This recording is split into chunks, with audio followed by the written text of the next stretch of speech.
Congressman John Garamendi from California joins us tonight. John, great to have you with us. At this hour, Mr. Boehner is crafting yet another bill with deeper cuts. Where does this stand for the Republicans? And one other point that I find very interesting is that they are making the rounds to conservative media, trying to gin up support to get enough of these Tea Partiers on board. They're going to Hannity, they're going to Limbaugh, they're going to some conservative magazines and whatnot. What does this say about where they are right now?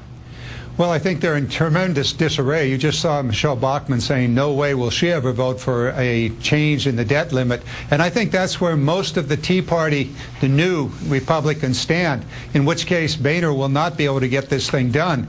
And that brings us to, well, what do we do now? If we can't get a bill through the House that has any chance of actually solving this problem, and I must say the President has put forth a very balanced plan. Some of that $4 trillion is actually what we've been demanding, and that is, let's raise some taxes, let's get our money back from the oil companies, let's make those Wall Street barons pay fair share. So that's part of the $4.7 trillion. But I don't think the Republicans are going to go for anything. That takes us to the penultimate fail-safe plan, and it's actually been in the Constitution that we read verbatim the very first day of this legislative year. And that is the 14th Amendment. Now, you have been an advocate of this. You're saying that the president should go down this road. Again, today, the White House said that that is not going to be in play. But are there enough members in Congress that might be able to convince the White House and the president that this is the road to take at this 11th hour that we keep hearing about? Well, I think I just said so. Those are the Republicans that are refusing to do anything that's rational to solve this But what's it going to take crisis. to change the president's mind? He's saying he's not going to use his constitutional powers here.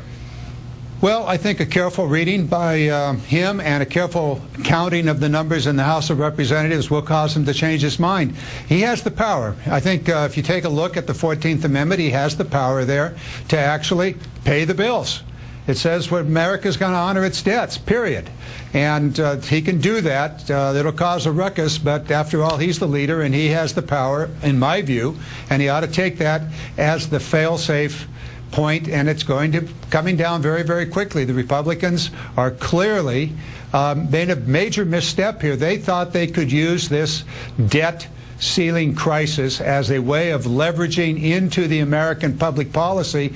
Just a disaster for health care, Medicare, Medicaid, Social Security, and wiping out a lot of other programs, but it's not working. And what Mr. Boehner said last night, is he being less than honest with the American people from what you saw? Oh, clearly. The president's never had a blank check. The president doesn't have the checkbook.